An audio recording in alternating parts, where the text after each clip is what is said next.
Yeah, he did have a post-match comment. Quote, hopefully nothing too much. It's normal that after 1 year out this happens. The doctors had already warned me, so I have to be careful and play more minutes. Yikes, Herc. Not the comeback story we were hoping. But it is normal, and he is right. Is it? Yes. What happens is when you have a knee injury or any type of injury that's significant, you're going to start compensating for that injury. As you compensate, you overuse different sectors of your body, especially the surrounding muscles to that knee. A lot of times, it's that hip, glute, hammy. And if he did a certain type of procedure like the patellar where they take a part of your hammy, you're taking something that's 100% and weakening it to strengthen your knee, that could lead to muscle tears. To be prone to this type of thing, it's going to be something natural. And quite frankly, I remember the day that I hit 30, muscular injuries were just easier to acquire. He's a player that's never really been that guy to take care of his body. So unless you do the right things with this type of injury, it's going to lead to these type of minor injuries. The good thing is he knows it, it's diagnosed, he can strengthen it and be smarter about it.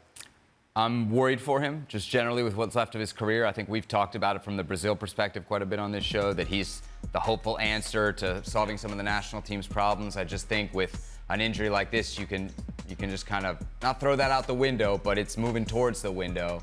And I think even from an Inter Miami perspective, because we've talked about it as well, when you start doing the calculations of like, is this a guy you bring? You think it makes them doubt that? I mean, he's such a big name, and marketing is such the priority in MLS that maybe you just overlook it anyway. But look at what Al Hilal put into this project. Remember, $80 to $100 million in salary, a jet, a house, this and that.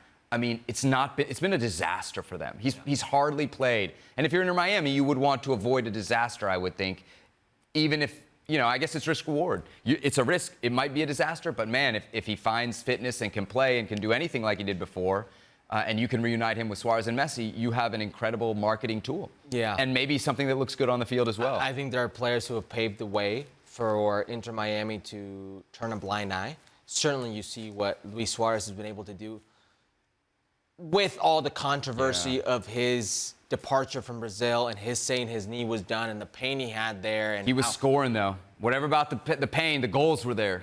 Yeah, but people wrote him off. It'll never work. He won't be healthy. He won't do this in Major League Soccer. When Smart Money wasn't a guy who does this all the time to continue to do it at a lower level, they disregarded that, and he continued to do it. I think you put Neymar in a lower level, like MLS, with the right people around him, and he's going to put on a show.